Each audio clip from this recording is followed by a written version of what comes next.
we're gonna make a sword today. So I've never made a sword before. I don't know anything about making swords other than I've watched probably every YouTube video there is about sword making. There's a bunch of great information out there. So I figure I have the tools, I have the steel, forge is hot, it's in there. I hope I cut off enough material. I started with like an unmanageable amount of this leaf spring, and I started working on it a little bit, and it was just so heavy. I was like, man, there's no way this sword's gonna be coming from this much material. So I cut it, and I gave myself the old Alex Steel, let's do a little bit more, and I wish I would have done a little bit more, because I think after the forging process and scale loss and stuff, we're gonna be really close. So I didn't measure or weigh the billet that I started with, because, you know, after the fact, you're always smarter. So anyways, we're gonna make a sword today. If you wanna come and hang out, watch me stumble my way through this process, maybe you'll learn something by watching me do something that you're not supposed to do. So anyways, appreciate y'all.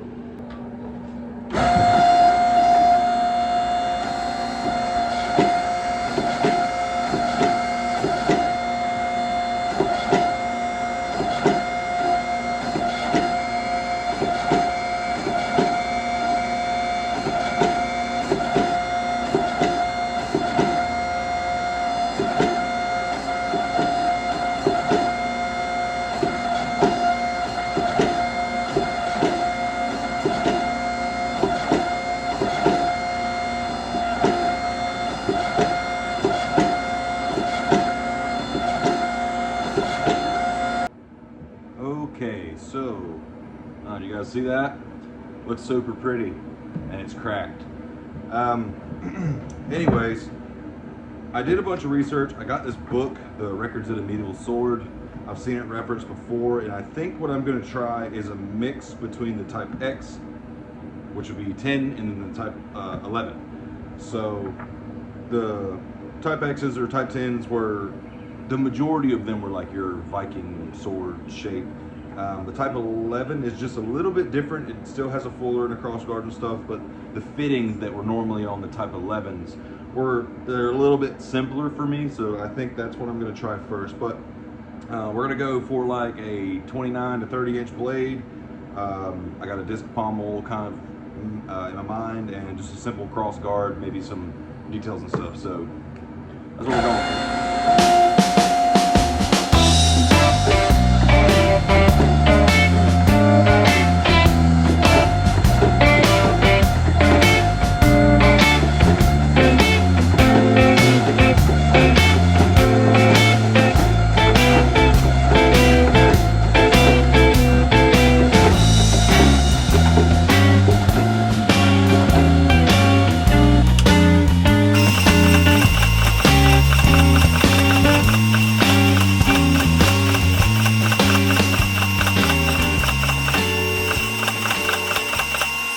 Okay, so we're still a lot thicker than we're going to be final dimensions and stuff like that. But what I'm seeing is I'm about 4.5, 5 inches short blade length, and I still have to draw it a tang. I think once I flatten it out a little bit more and get it a little bit closer to an even surface finish and stuff like that, I'm going to get a little bit more length. Forging the tip in is obviously going to give us about an inch or two.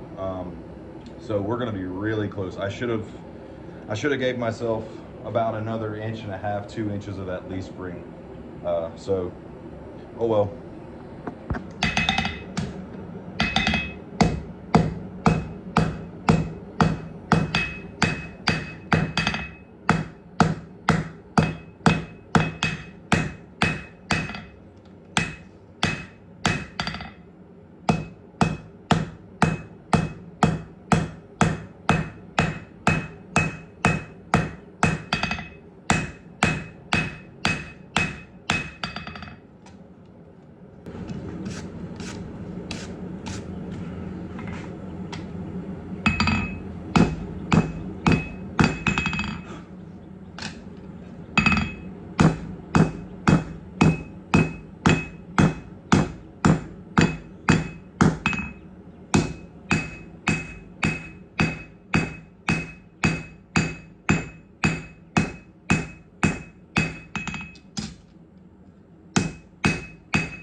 so we ended up with about a 24-inch blade, which I'm probably going to lose a little bit grinding the shoulders and cleaning up the tang. So I definitely didn't start with enough material, and I thought I was starting with more than enough. So I guess we'll just finish this one out, learning experience from it, I guess, and we'll actually do the sword build that I want to do after I learn a little bit. Okay, so I let it cool off.